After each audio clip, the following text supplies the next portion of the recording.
dan el tiempo. Buenas noches, sean bienvenidos una vez más. ¿Y por qué no me acompañan ahí en sus Biblias? Vamos al capítulo 39 de Génesis. Y esta tarde vamos a estar estudiando capítulo 39 de Génesis, de los versículos 1 al 23. Y el título de este mensaje, el tema de este mensaje es Prosperando en medio de la adversidad. Prosperando en medio de la adversidad. Ese es el título de este mensaje de esta noche. Y le voy a hacer una pregunta porque los veo que todavía no están atentos, así que si les hago una pregunta se van a conectar. El tema de esta noche es prosperando en medio de la adversidad, y la pregunta es: ¿podrá ser alguien prosperado en medio de la adversidad? ¿Puede ser eso posible o no? ¿Seguros? ¿Puede ser alguien prosperado en medio de situaciones adversas, en medio de situaciones difíciles, dificultades, cosas que se ponen en contra de nosotros? Aún en esas circunstancias, ¿puede haber prosperidad o no puede haber?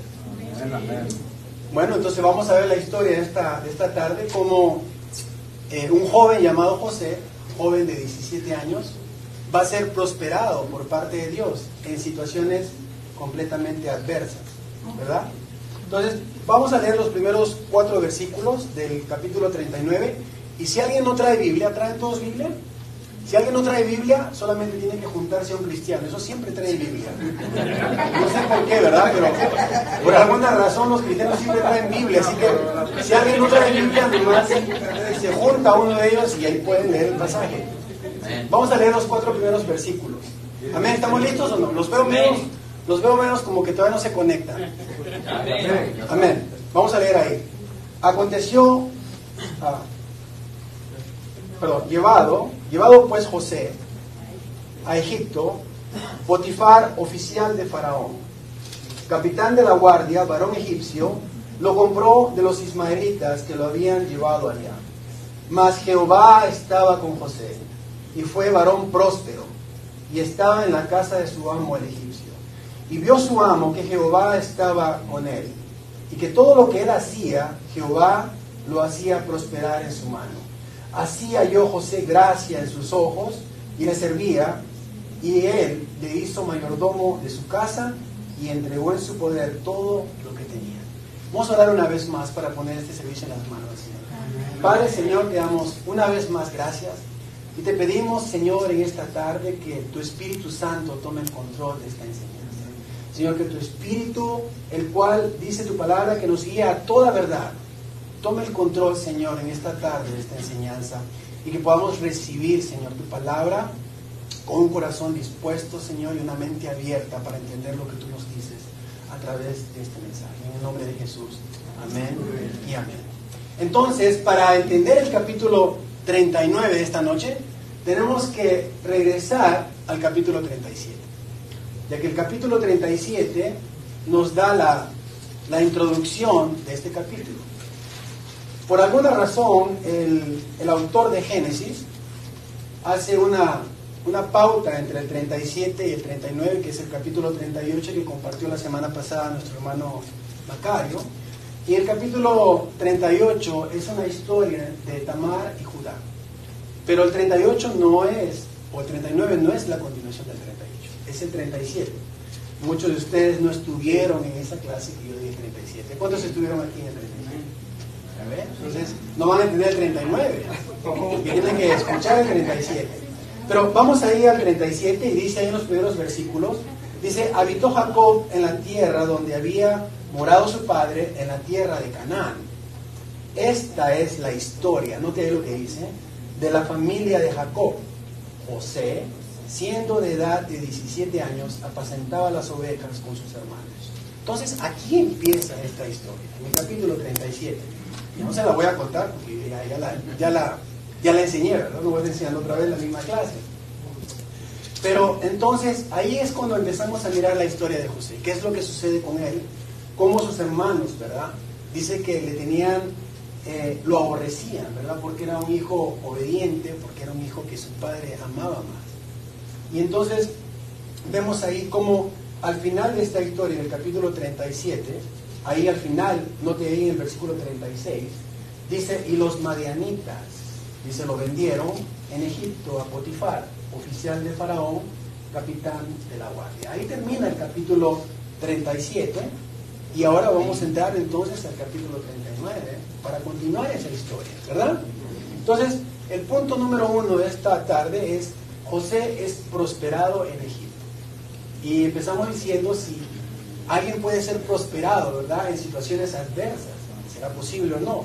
Pero recuerde que una buena actitud enfocada en Dios nos lleva entonces a experimentar prosperidad. ¿Qué nos lleva a experimentar la prosperidad? Una buena actitud enfocada en Dios. Vamos a leer una vez más los 4 primeros versículos, ya lo hemos leído, pero vamos a ir ahí desglosando este pasaje. Entonces dice la historia que José llega entonces a manos ¿de quién? De un hombre llamado Potifar. ¿Quién era este Potifar? No vamos a gastar mucho tiempo explicando quién era Potifar, pero así a grandes rasgos era un oficial de Faraón. Un oficial de Faraón. Un hombre que trabajaba para el servicio del gobierno. Y también era conocido como capitán de la guardia. Literalmente estas personas eran llamados o considerados como príncipes, porque ocupaban una posición privilegiada. Después de Faraón se encontraba este tipo de personas. Entonces Potifar era un miembro extremadamente rico del gabinete del Faraón. O sea, no era cualquier persona, era un hombre con una posición de clase social alta. Y ahí es donde va a llegar José, a manos de este hombre, un hombre extremadamente rico, que dice la historia que era parte del gabinete del Faraón. Entonces, este hombre pues tenía todos los privilegios y vivía una vida muy cómoda, ¿no?, según el tiempo del antiguo Egipto. Pero vamos a mirar aquí cómo existen dos tipos de esclavos. Sabemos que José llegó como esclavo a Egipto, ¿verdad? Eso es lo que la historia nos cuenta. Pero muchos de los esclavos que llegaban a Egipto llegaban como prisioneros de guerra. Y estos esclavos generalmente eran enviados al campo, y en el campo eran sujetados al trato duro de la vara de los capataces. O sea, los que llevaban como prisioneros de guerra sufrían tremendamente las condiciones del campo y todas esas cosas. Pero los otros esclavos que eran comprados por dinero, porque dice la historia que fue vendido por sus hermanos a los madianitas, eran empleados en trabajos domésticos. O sea, este tipo de esclavo no estaba en el campo, sino que estaba dentro de la casa de este militar, porque era un militar de Potifar. Entonces ellos gozaban de ciertos privilegios, cierta libertad dentro de la casa de Potifar. Entonces vamos a mirar hoy día 3 cosas importantes dentro de este pasaje. La primera cosa importante es que Jehová estaba con José. Ve ahí en el versículo 39, dice, mas Jehová estaba con José. Así dice el pasaje. Y aunque las circunstancias, ¿verdad?, las circunstancias eran difíciles, las circunstancias eran sumamente complicadas, José nunca cambió interiormente, nunca cambió en espíritu. Aunque fue despojado, dice ahí la escritura, de sus vestimenta, una vestimenta que le hizo su padre ahí en Génesis 37, 23. Sin embargo, nunca perdió la conducta moral que distinguía ese carácter distinto al de sus hermanos. Él fue despojado de esa vestimenta que su padre le dio. Pero eso no quitó lo que él era verdaderamente en su interior. Su carácter como hijo nunca cambió. Y fue vendido, dice ahí, como un animal. Cuando sus hermanos, ahí retrocedemos un poco en el capítulo 37, dice que sus hermanos lo vendieron, ahí 37, 28, dice, cuando pasaban los madianitas, mercaderes sacaron ellos a José de la cisterna, y le trajeron arriba y le vendieron a los ismaelitas. Los ismaelitas y los madianitas es lo mismo. Los madianitas eran descendientes también de Abraham. Y aquí en el capítulo del capítulo 39 dice ismaelitas, pero en el 37 lo ponen como madianitas, pero es lo mismo.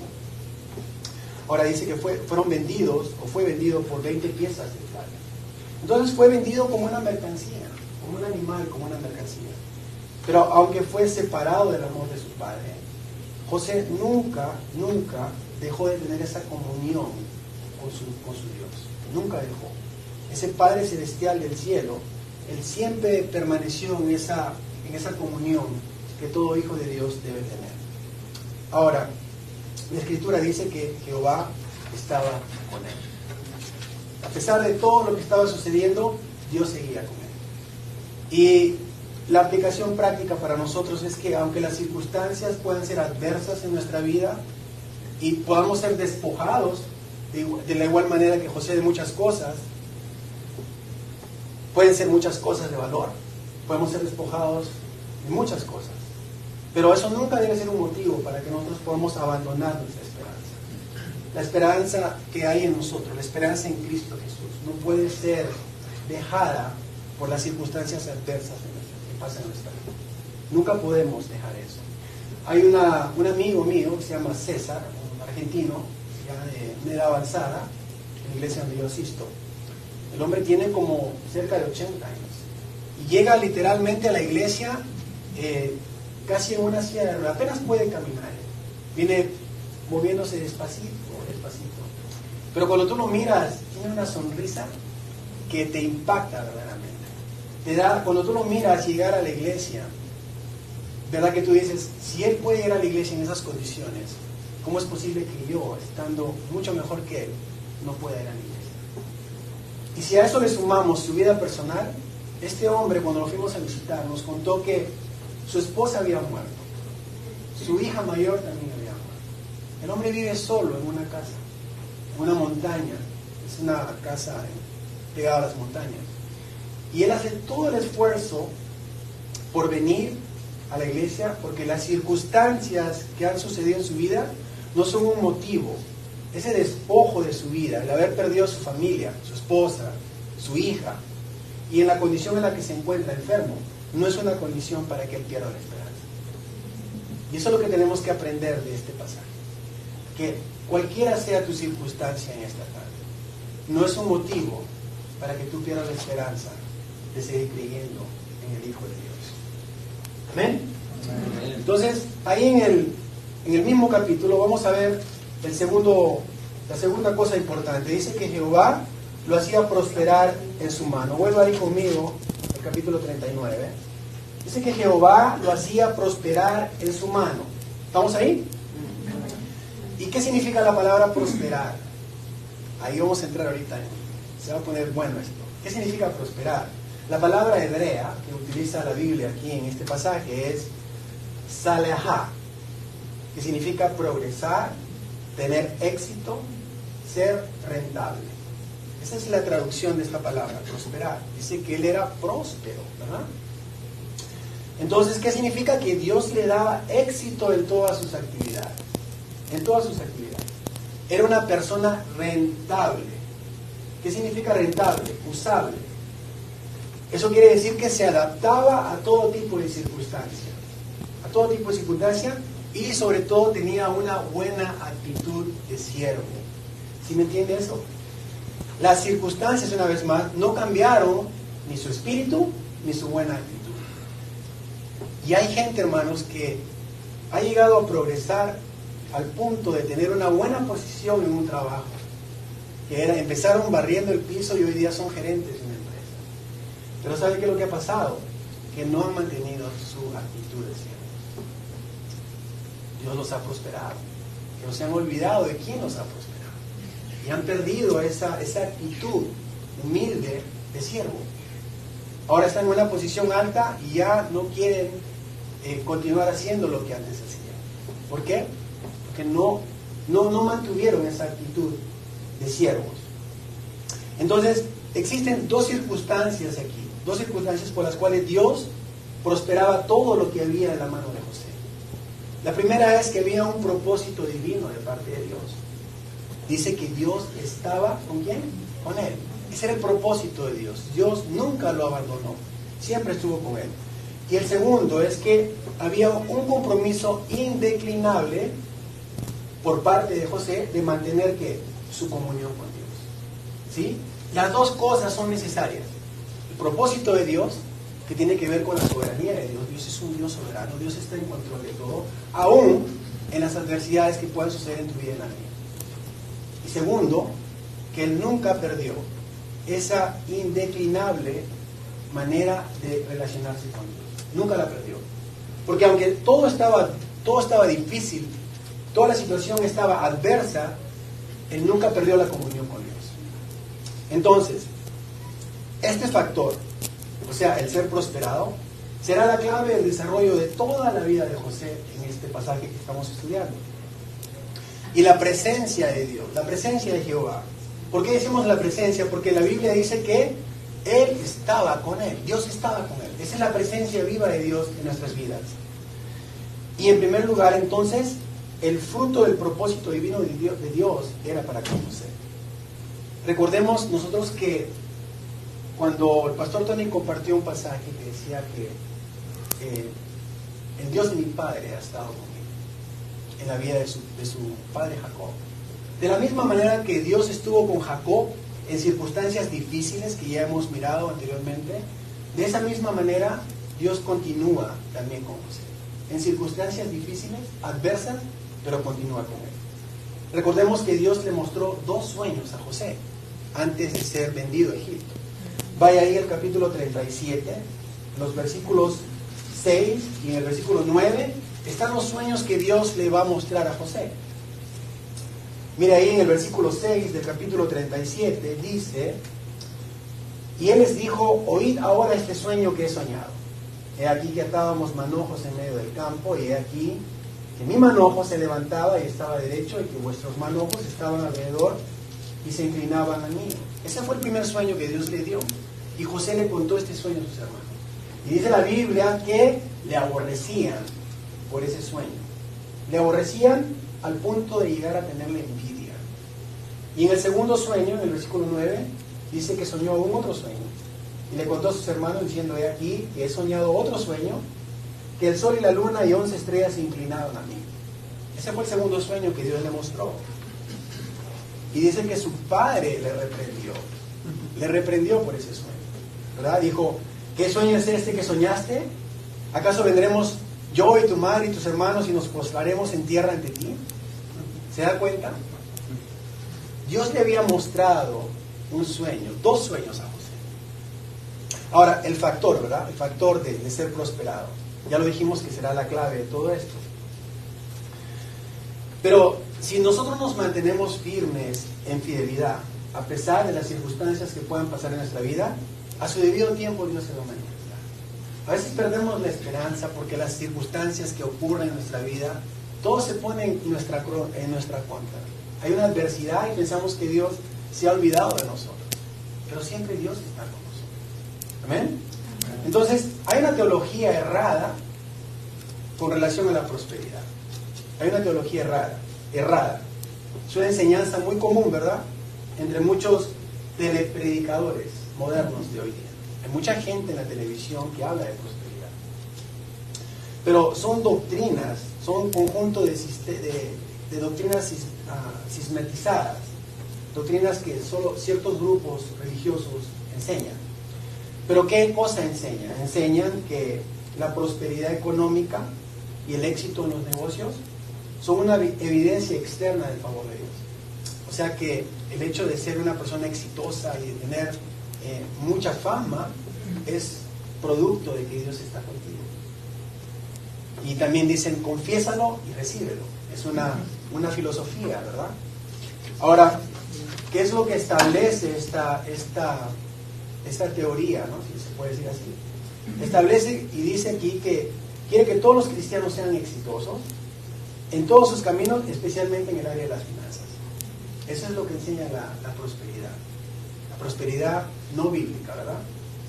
Ahora, la prosperidad de José no estaba siendo efectuada de esa manera porque él estaba pasando por una etapa dura y difícil. No podíamos decir que él estaba gozando de vamos a decir, de dinero en ese momento, ¿no? Sino que al contrario, estaba hasta sufriendo con la situación que le estaba pasando. Estaba haciendo hasta el punto de ser avergonzado. Pero la Escritura dice que Dios estaba con él. Ahora, en Deuteronomios 8:18, no tiene que ir ahí, solamente escuche. Dice ahí un pasaje que toman muchos predicadores. Dice, antes acuérdate de Jehová tu Dios, porque Él te da el poder para hacer las riquezas, a fin de confirmar su pacto que juró a tus padres, como en este día. Entonces muchos predicadores modernos toman este pasaje para decir que Dios nos va a dar riquezas, ¿verdad? Pero el ejemplo de este pasaje no tiene que ver con nosotros, porque es un pacto entre Dios e Israel. Así que no tiene una relación con la iglesia. Sin embargo, el Señor Jesús dice en Mateo 6:19, vaya conmigo ahí, ¿qué es lo que dice Jesús? 6:19.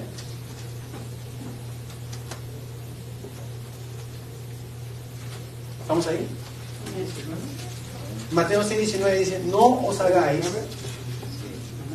os hagáis tesoros en la tierra, donde la polilla y el orín corrompen, donde ladrones minan y hurtan. Versículo 20, sino hacer tesoros en el cielo, donde ni la polilla ni el orín corrompen, y donde los ladrones no minan ni hurtan. Entonces hay un contraste aquí con esa prosperidad que ciertos predicadores, telepredicadores enseñan, ¿no? Telepredicadores como Cash Luna, como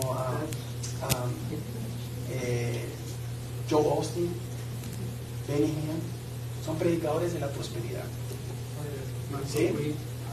Pero el Señor Jesús el Señor Jesús no vino a esta vida, a este mundo, a decirnos que nos íbamos a hacer ricos. Él vino a predicarnos del pecado, el arrepentimiento que cada uno de nosotros tenemos que tener para poder entonces venir a los caminos del Señor. Entonces yo creo que sí, Dios puede prosperar en lo económico, yo creo que sí. Y creo que Dios puede materialmente también, pero también creo que Dios puede prosperarnos en otras áreas de nuestra vida. Dios puede prosperarnos en el área espiritual, tener un buen ministerio, tener una buena predicación que ayude a crecer a la iglesia, una buena enseñanza.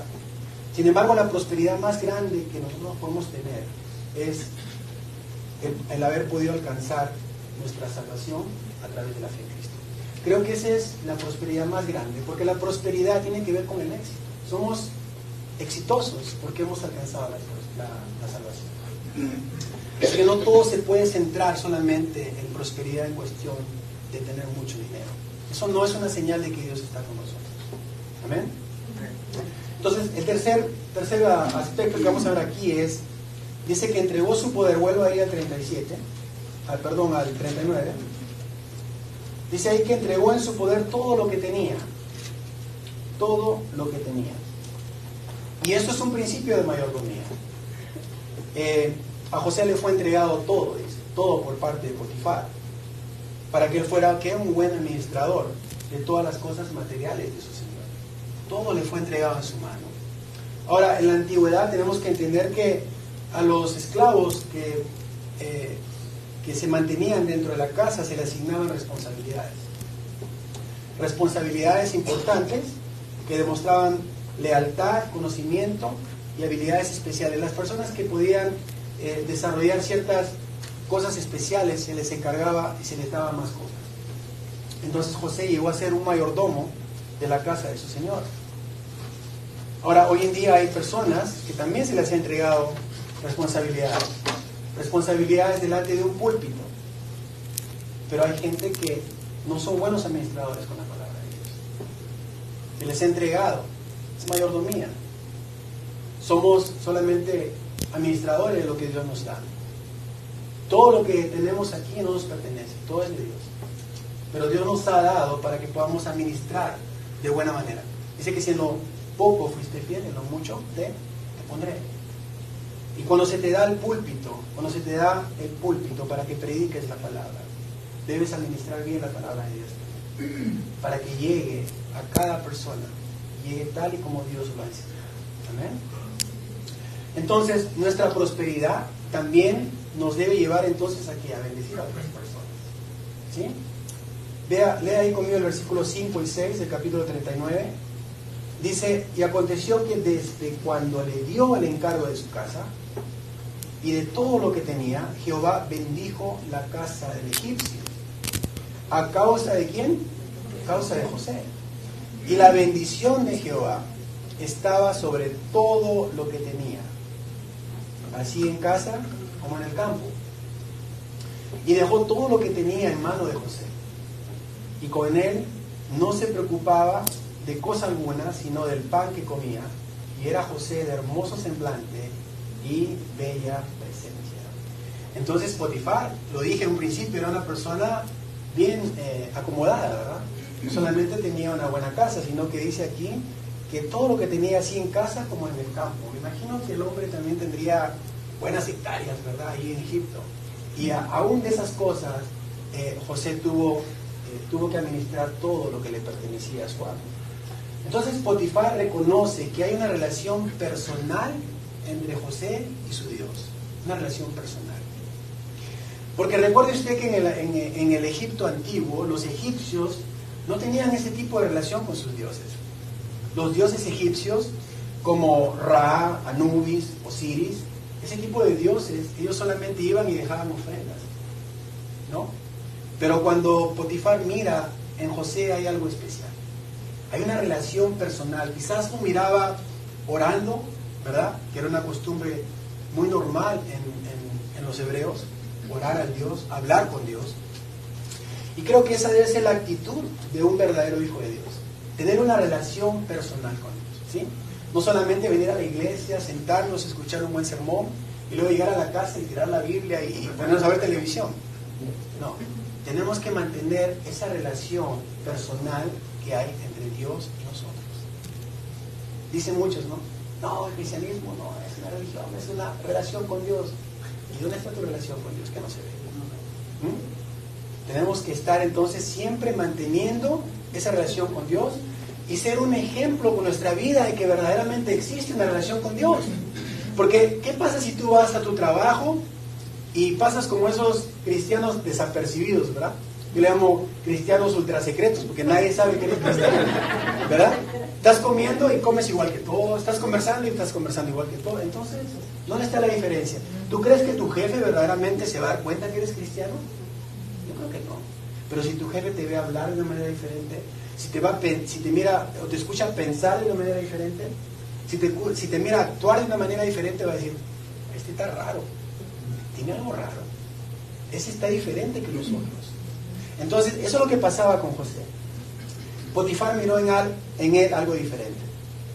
Entonces, obviamente la relación de José era una relación tan especial que fue puesto en su mano todo.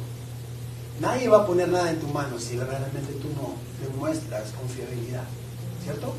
Yo no le voy a entregar nada a nadie, es que esa persona, si no me muestra verdaderamente a través de sus acciones, me demuestra que es una persona confiable, entonces solamente así le puedo dejar. Ahora, cuando miramos la vida de Daniel, el profeta Daniel, le digo que vaya a Daniel, no va a encontrar el pasaje, después se lo leo. Daniel 6:10 dice: cuando Daniel supo que el edicto había sido firmado, entró en su casa y abiertas las ventanas de su cámara, que daban hacia Jerusalén, se arrodillaba 3 veces al día y oraba y daba gracias delante de su Dios, como lo solía hacer antes. Obviamente la relación personal entre Daniel y Dios era exactamente igual a la relación de José con Dios. Era una relación abierta, pública, en la que todo el mundo podía mirar que había verdaderamente algo entre Dios y él. No era algo secreto, era visible, era abierto. Por eso que cuando se dio aquí el edicto de que nadie podía orar, cuando Daniel escuchó eso, lo primero que hizo fue, abrió sus ventanas y dijo, hey, yo no me voy a agüitar, no me voy a agüitar, como ese, yo voy a seguir orando a Dios. Y abrió sus ventanas y se puso a orar. Muchos de nosotros quizás hubiésemos dicho, no, voy a seguir orando, pero ahí escondidito, ¿verdad? Que nadie me vea. Sigo orando, pero escondidito. No. Daniel abrió sus ventanas porque quería que todo el mundo viera que él tenía una relación con Dios y que a él no le importaba el edicto que habían puesto de que no se podía orar por 30 días. Él dijo, yo no voy a dejar de orar 30 días. muchos aquí estarían contentos de no orar 30 días, ¿verdad? Entonces hay gente que apenas ora hasta 5 minutos y ya dice, oh, ya la hice por 5 minutos. Pero Dios nos manda, si verdaderamente tenemos una relación con Dios, una de las manifestaciones de un verdadero hijo de Dios, ¿sabe cuál es? La oración. Eso es lo que más nos cuesta a todos. Y yo me incluyo, me incluyo. No crea que estoy aquí con el dedo justiciero apuntando a todos. A mí también me cuesta orar. Pero ¿sabe qué? Dice el Señor que cuando oremos, cerremos la puerta, ¿verdad? Y que ahí en silencio, en esa comunión con el Padre oremos. Pero eso no siempre es así. Hay un momento personal entre tú y Dios. Pero, ¿qué pasa cuando estás delante de otras personas? ¿Cómo te sientes delante de otras personas? ¿Te sientes con vergüenza de orar? ¿Qué pasa cuando todos los mundanos, ¿verdad?, se sientan a comer y empiezan y tú estás sentadito ahí y dices, ora o no oro, y te tiras la servilleta para abajo para orar de ahí abajo? Ya oré, ¿no? Así pasa, ¿verdad? Yo he mirado eso.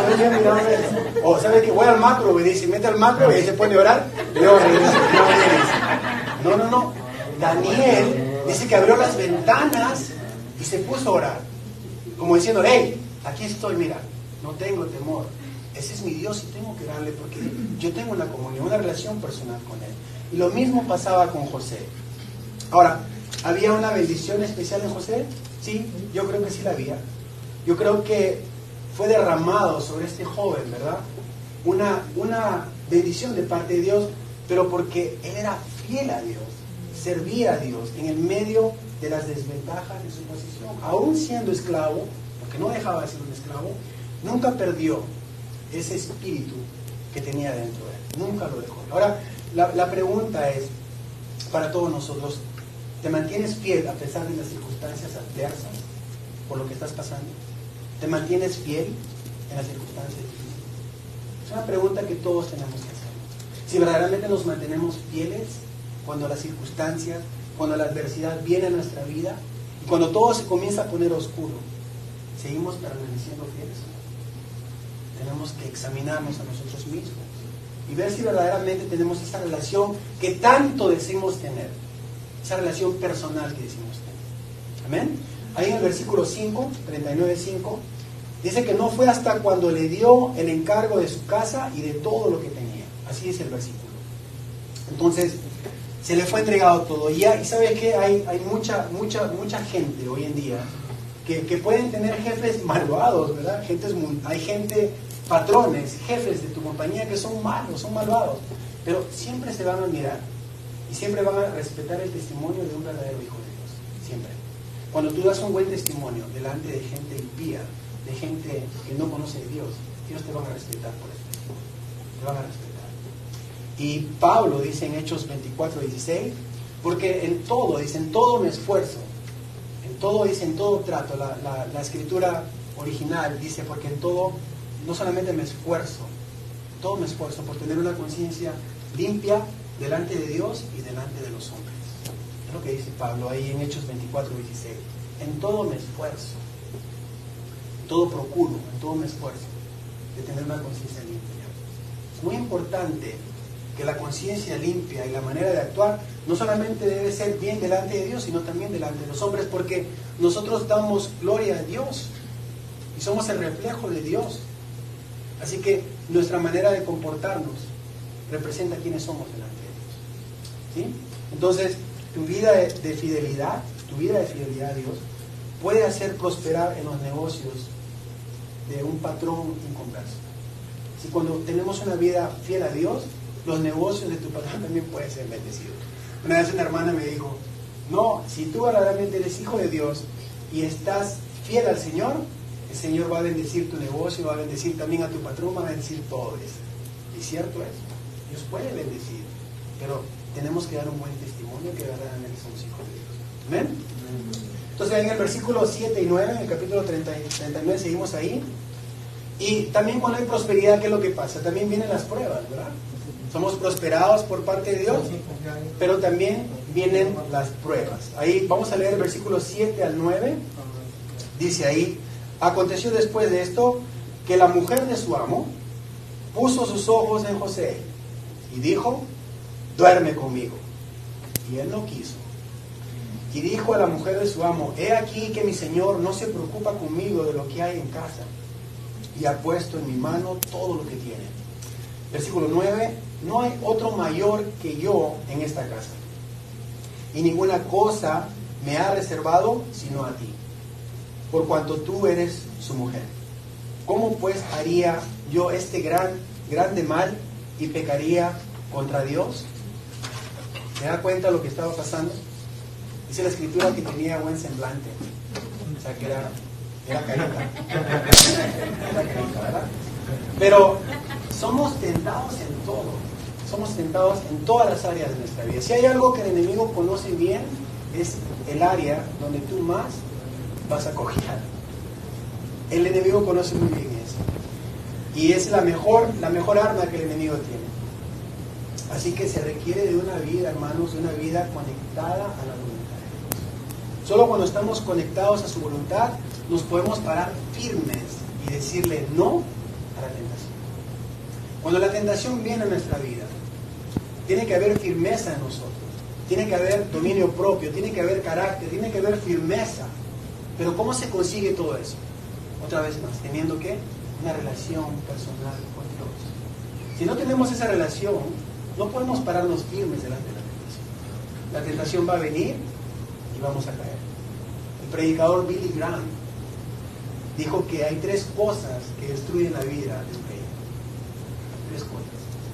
A ver si no estoy mal. El dinero, las mujeres y el orgullo. Esas 3 cosas destruyen la vida de cualquier creyente. Así que tenemos que cuidarnos no de las mujeres, ¿verdad? Como eso no le quiero decir ahora que, ay hermana, póngase más allá que no quiero hablar con usted porque de repente vaya a pasar algo. No, tampoco, ¿verdad? Pero, de veras, hermanos, esto va en serio. Tenemos que entender nuestra posición delante de Dios. Somos hijos de Dios. Tenemos que dar testimonio delante de Dios, delante de los hombres. Y dice Billy Graham, ¿verdad? No lo digo yo. Las mujeres, el dinero y el orgullo. Y Hebreos 2:18 dice ahí: pues en cuanto él mismo padeció, hablando de Jesús, él mismo padeció siendo tentado, dice la Escritura, es poderoso para socorrer a los que son tentados. ¿Sí? Entonces, vamos a ser tentados en todo, pero si estamos parados, firmes, con nuestra convicción bien puesta delante de Dios, Él nos va a dar la firmeza para decir no a la tentación. La afirmación de José, dice él ahí, vuelvo ahí en el versículo, dice: ¿cómo pues haría yo esta gran maldad? Dice él, en el versículo 9. Desde el punto de vista social, era inconcebible, ¿verdad? Inconcebible para José la propuesta que le está haciendo a la mujer. O sea, moralmente, socialmente, una persona que está parada firme diría: hey, eso no está correcto. Aún sin que una persona no conociese de Dios, si moralmente está bien firme, diría: hey, eso no es correcto. Tú estás casada, yo estoy casado. Pero aquí la segunda razón más importante es más determinante aún, porque dicha acción sería un pecado contra Dios. Por eso es que José reconoce su fidelidad a Dios y demuestra entonces una conducta pura y en santidad, para decirle no a la tentación.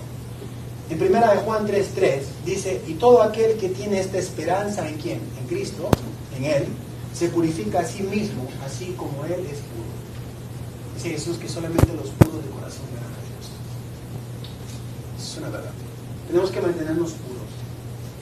Puros, pero no solamente en el sentido sexual, sino en todos los sentidos. Tenemos que vivir nuestra vida firmes delante de Dios y delante de los hombres. Entonces, en contraste, ¿verdad?, con la actitud de su hermano Judá. En el capítulo 38 miramos cómo Judá tiene una actitud completamente opuesta a la actitud de José. Vaya conmigo ahí al capítulo 38, 15, para mirar la actitud de su hermano. Esa actitud del hermano, ¿verdad? Capítulo 38, 15. ¿Estamos ahí? No me leemos la vuelta a la parte. 28, 15. Dice: y la vio Judá y la tuvo por ramera, porque ella había cubierto su rostro. Versículo 16: y se apartó del camino hacia ella y le dijo: déjame ahora llegarme a ti, pues no sabía que era su nuera. Y ella dijo: ¿qué me darás por llegarte a mí? ¿Se da cuenta esa actitud de su hermano Judá? Una actitud completamente opuesta, completamente distinta a la de José. Los dos fueron criados bajo la tutela de un mismo padre, pero cada uno tuvo un camino distinto. Y José se mantuvo siempre firme en su espíritu, como dijimos, a pesar de las circunstancias. ¿Por qué? Porque Dios estaba con él. Siempre él entendía que a pesar de todo lo que le estaba sucediendo, de todo lo que estaba ocurriendo a su alrededor, Dios estaba con él, ¿verdad? Vamos ahí al capítulo 39, a ver el segundo punto de esta tarde. José es ahora difamado en Egipto. José es difamado en Egipto. Así como fue prosperado, ahora va a ser difamado también. Lea conmigo ahí los 3 versículos que siguen. Pero entendamos, hermanos, que una actitud recta delante de Dios nos ayuda entonces a rechazar la tentación. Solo cuando tenemos una actitud recta delante de Dios podemos rechazar la tentación. Lea ahí el versículo 10 al 12, dice: hablando ella a José cada día y no escuchándola él, para acostarse al lado de ella, para estar con ella. Aconteció que entró él un día en casa para hacer su oficio, y no había nadie de los de casa allí. Y ella lo asió por su ropa, diciendo: duerme conmigo.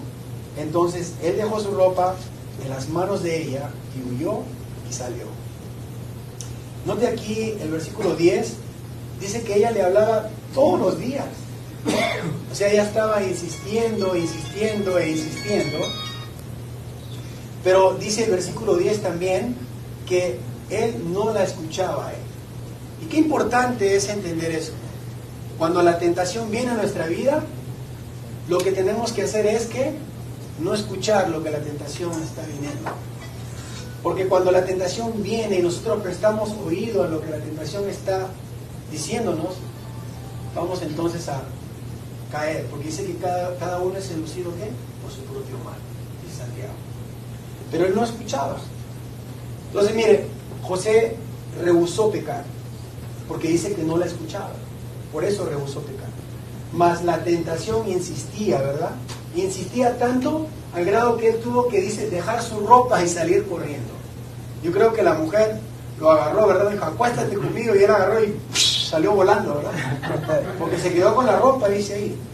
Ahora, yo creo que José no huía antes. ¿Por qué? Porque era el mayordomo de la casa. Tenía responsabilidades en esa casa. Por eso no podía salir antes. Pero yo creo que si hubiese sido por él ya se hubiese ido hace mucho tiempo. Ahora, con esto, hermano, yo no quiero que mucho, hermano, cuando mire una vecina que está cortando la yarda sola, y usted sabe que es soltera, no vaya y le diga: hermana, yo le corto la yarda, o yo la ayudo con las cosas de su casa. Tenemos que evitar, ¿verdad? Evitar la tentación. No ir a la tentación y decir: no, yo soy fuerte, yo sé quién soy en el Señor. Cuando menos se da cuenta, ya cayó en el pecado. Entonces tenemos que evitar esas cosas. Por eso él consideró que el adulterio, porque era un adulterio, esa mujer estaba casada con su jefe, con Potifar. El adulterio era un pecado mayúsculo en contra de Dios. Por eso huyó. Cuando el Hijo de Dios entiende que pecar ofende a Dios, es ahí cuando entonces verdaderamente entendemos que el pecado ofende a Dios. Cuando no entendemos que el pecado ofende a Dios, entonces no tenemos problema con el pecado. Hay mucha gente que no tiene problemas con el pecado. Dice: no, pues yo soy libre, ya Dios me salvó, ya Dios me liberó, tengo libertad, no tengo un problema con eso. Porque no está entendiendo que el pecado ofende a Dios. Pero él sí entendió que eso ofendía a ese Dios en el que él creía. Y él tenía una relación personal con ese Dios y no quería ofender a ese Dios. Cuando sintió que la situación se puso más difícil, huyó de esa situación. Y 1 Timoteo 6:11 dice: mas tú, oh hombre de Dios. Mira lo que está diciendo. Pablo le dice a Timoteo: mas tú, hombre de Dios, huye de estas cosas y sigue la justicia, la piedad, la fe, el amor, la paciencia, la mansedumbre. El consejo de Pablo es a Timoteo, un hijo de Dios. Le dice: huye de estas cosas. Versículo 13 dice: cuando vio ella que le había dejado su ropa en sus manos y había huido afuera, llamó a los de casa y les habló diciendo: mirad, nos ha traído un hebreo para que hiciese burla de nosotros. Vino él a mí para dormir conmigo y yo di grandes voces. Versículo 15, y viendo que yo alzaba la voz y gritaba, dejó junto a mí su ropa y huyó y salió. Y ella puso junto a sí la ropa de José hasta que vino su señor a su casa. Él huyó, hermanos, huyó. No se volvió espiritual, ¿verdad? Pero no, yo soy un hombre de fe, soy una persona fuerte en el Señor, no tengo problema con eso. Dice que huyó. Porque lo mejor que un hijo de Dios puede hacer cuando la tentación está alrededor de tu vida es huir, salir corriendo, es lo mejor. Es lo que la Escritura nos dice, ¿verdad? Huir de toda tentación. Y entonces huyó, y el resultado, ¿cuál fue? Que el odio de esta mujer fue tanto su odio que lo acusó falsamente. Lo acusó falsamente delante de su esposo. Y siempre vamos a ser injuriados, ¿verdad? Injuriados por causa de un buen testimonio. Cuando defendemos la verdad, muchas de las veces vamos a ser injuriados por defender la verdad. Sí, es parte del paquete cuando recibes a Cristo. Vamos a leer ahí los versículos del 17 al 20. Entonces dice, le habló ella las mismas palabras, diciendo, refiriéndose a Potifar: el siervo hebreo que nos trajiste vino a mí para deshonrarme, dijo ella. Y cuando yo alcé mi voz y grité, él dejó su ropa junto a mí y huyó afuera. Versículo 19, y sucedió que cuando oyó el amo de José las palabras que su mujer le hablaba, diciendo: así me ha tratado tu siervo, dice que se encendió en furor, se encendió. Y tomó su amo a José y lo puso en la cárcel, donde estaban los presos del rey, y allí estuvo en la cárcel. Fíjense que a pesar, las cárceles en aquel tiempo eran unas cárceles verdaderamente duras, porque la gente picaba piedra en aquel tiempo. Muchos de los esclavos que estaban en Egipto se dedicaban a cortar piedras. Hacían una, vamos a decir, cadena perpetua, cortando piedras hasta que morían. El trabajo era duro dentro de la cárcel. Y ahí fue llevado injustamente José. Fue puesto en la cárcel. Pero a pesar de toda la injuria por la que él pasó, el silencio que él mantuvo fue notable. Se permaneció callado, permaneció en silencio. Y ¿sabe qué, hermano? Cuando miramos la vida de José, miramos la figura también de nuestro Señor Jesucristo. José es una figura de Jesucristo. Vamos a comparar algunas cosas entre José y nuestro Señor Jesucristo. José guardó silencio ante la injuria, ahí en el versículo 18, ya conmigo. Y cuando yo alcé mi voz, dijo, y grité, él dejó su ropa junto a mí y huyó afuera. Y sucedió que cuando oyó el amo de José las palabras que su mujer le hablaba, dice: así me ha tratado tu siervo, se encendió el furor, y tomó su amo José y lo puso en la cárcel donde estaban los presos. No dijo nada, se quedó callado. Fue acusado injustamente y se quedó completamente callado. Y nuestro Señor Cristo Jesús también guardó silencio ante sus falsos acusadores. En Marcos 14:60, vaya conmigo ahí si quiere, Marcos 14:60. No pierda Génesis 39. Marcos 14:60.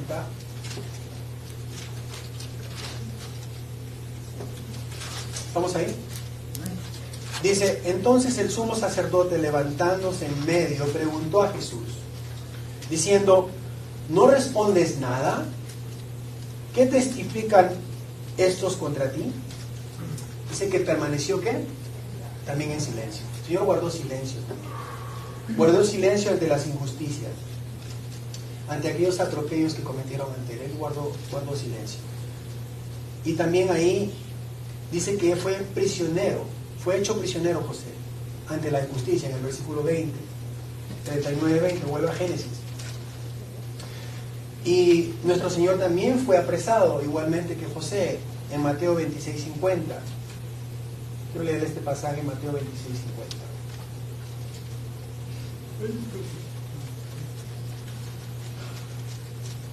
Mateo 26:50 dice ahí: y Jesús le dijo: amigo, ¿a qué vienes? Entonces se acercaron y echaron mano a Jesús y le prendieron. Entonces también fue apresado injustamente, fue llevado a la cárcel injustamente. Entonces, hermano, así como somos injuriados por causa de un buen testimonio, también Dios extiende su misericordia por causa también del buen testimonio. Ahí en el versículo 21 al 23, estamos en Génesis 39, los capítulos 21 al 23, vamos a terminar ahí. Dice, pero Jehová estaba con José y le extendió ¿qué? Su misericordia y le dio gracia en los ojos del jefe de la cárcel. Y el jefe de la cárcel entregó en mano de José el cuidado de todos los presos que había en aquella prisión. Todo lo que se hacía allí, él lo hacía. Versículo 23. Y no necesitaba atender el jefe de la cárcel cosa alguna de las que estaban al cuidado de José, porque Jehová estaba con José, y lo que él hacía, Jehová lo prosperaba. Fíjese que aún en esas condiciones deplorables, ¿verdad?, en la cárcel, aún en esas condiciones, Dios todavía seguía estando con él. O sea, Dios no evitó que José llegara a la cárcel. Pudo haber evitado esa catástrofe, ¿verdad?, el ir a la cárcel injustamente. Quizás José pudo haber dicho, Dios mío, ¿dónde estás? Dios mío, ¿por qué no me ayudas? ¿Por qué no me asistes? Si yo soy un hombre fiel, he dado testimonio de quién tú eres, he sido siempre un ejemplo, he sido fiel. Mira todo lo que me ha pasado. Desde joven me quitaron del lado de mi padre, fui vendido como esclavo y ahora voy a la cárcel injustamente. Yo creo que José tenía más que razones suficientes para pensar que Dios no estaba con él. Ahora yo te pregunto, ¿crees tú que has sufrido más que José? ¿Crees tú que tienes más razones suficientes que José para decir que Dios no está con él? Dios estaba con él y todo lo que hacía lo prosperaba, aún en estas circunstancias, porque José siempre fue un hombre que se mantuvo fiel a la voluntad de su Señor. Y quizás como prisionero él pudo haber perdido toda esperanza. No sabemos cuánto tiempo permaneció en la cárcel, pero más adelante vamos a ver cómo él va a ser librado, salido de la cárcel, ¿verdad?, en los otros capítulos que vienen. Pero siempre mostró una actitud positiva ante las circunstancias adversas. Amén. Así que Dios puede, hermanos, tornar de una tragedia, puede tornarlo en algo bueno. De una tragedia, de una calamidad, Dios puede transformarlo y convertir eso en una bendición para nuestras vidas. Pensemos más cuando vienen las adversidades en nuestra vida. Pensemos más, Señor, ¿por qué estás mandando estas cosas a mi vida? ¿Cuál es la razón? Debe haber un porqué. ¿Lo estás haciendo quizás para que mi fe sea tratada? ¿Estás poniéndome pruebas quizás para que yo crezca más en el conocimiento de quién tú eres? ¿Para confiar más en ti? No lo sabemos, ¿verdad? Pero tenemos que confiar que siempre Dios está con nosotros. ¿Amén? ¿Por qué no cierran sus ojos? Y oramos una vez más. Vamos a dar una conclusión breve en este estudio.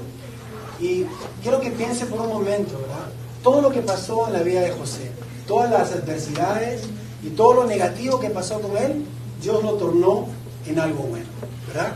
Dios lo tornó en algo bueno. Vamos a orar. Señor Padre, gracias te damos una vez más por el mensaje de esta noche. Gracias, Padre, porque nos enseña, Señor, que en el medio de la adversidad, Señor, tú estás con nosotros. Tú eres un Dios bueno, un Dios, Señor, fiel, que siempre se mantiene, Señor, en su fidelidad. Señor, que podamos aprender a través de este mensaje que las pruebas y las adversidades que vienen, Señor, son para formar nuestro carácter delante. Son para confiar más, Señor, en quien tú eres. Que tu misericordia siempre, Señor, se extiende a nuestra vida, aún en las circunstancias, aún en los momentos difíciles, Señor, porque tú eres un Dios justo y un Dios bueno. Gracias, Padre, por el mensaje de esta noche y ponemos todo esto en tu